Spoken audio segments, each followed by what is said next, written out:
We're back, baby. I'm building the cheapest 10-gallon tank by doing it the ReefBro way, DIY.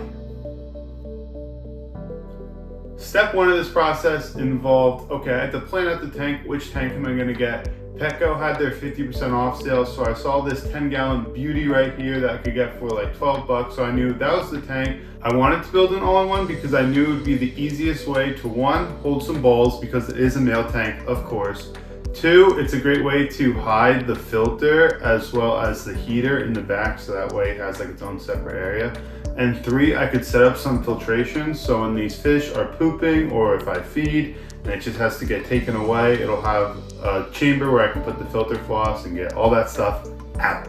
Step two was the assembly. I know my ReefBro fans love that sexy B-roll, so you're gonna see a little bit of that, but I had to first set up where I got black vinyl to cover the back as well as the side of the tank to make it have more of that all-in-one type feel.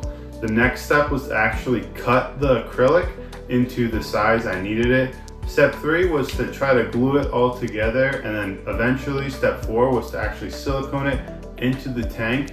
One area of improvement I actually wish I did was make the inlet slits a little bigger, and if I ever build another tank, I'm definitely going to keep that in mind. Once I had the tank built, it's pretty easy. First, the rock work, which I actually called the other ReefBro and we did on FaceTime, so that was kind of fun. And once that was built, it was time to go.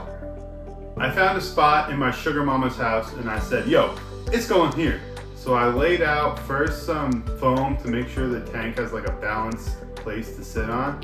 And then I plopped the tank down, and that's gonna be its forever home for the next 11 months until we move out of this place. The next part was the easy part. It was just time to fill it with sand, fill it with the rock that I already had, and then fill it with water. Super simple. I just mixed some water up and then filled her up. Called it a day.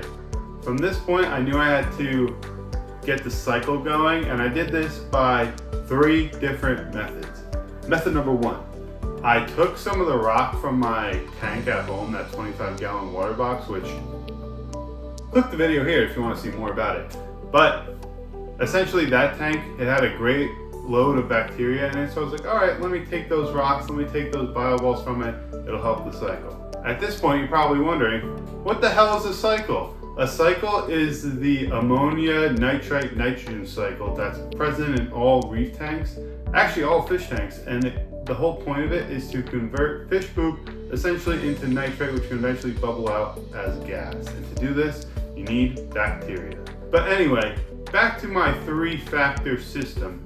Part 2 of that was to dose Microbacter 7. This is for established tanks, but also can help just make sure you're getting all that good bacteria in. I'm adding some food as well while I was ghost feeding it. Now I have fish, so I don't need to do that, but these are just to really help the bacteria grow. And step 3, I used the Microbacter Start. This essentially is all the nitrifying bacteria you need.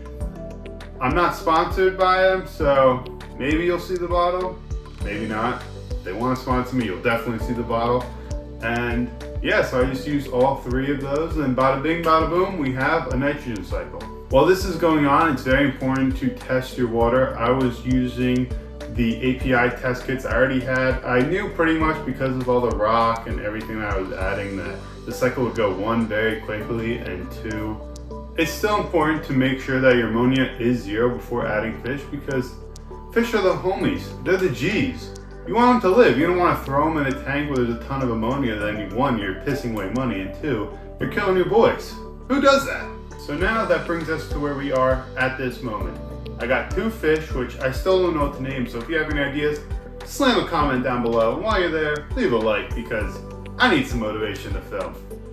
And we have some coral. I took this rock from my 25-gallon, 1, because of all that bacteria it has, and 2, my tank is so overgrown at home that it needed space, and I needed to take something out, so I took the rock with 2 Zoas on it, and I also stole one of the GSP frags from Michael's tank because he's not home and he can't stop me because we got these bad boys. But yeah, so we're gonna just document the growth. As you can see here, there's some diatoms growing, and these are essentially the initial algae that pretty much spawns in all tanks. And stay tuned, because in next video, we're going to be getting some inverts and some pretty cool creatures to eat those diatoms and any other algae that will eventually grow.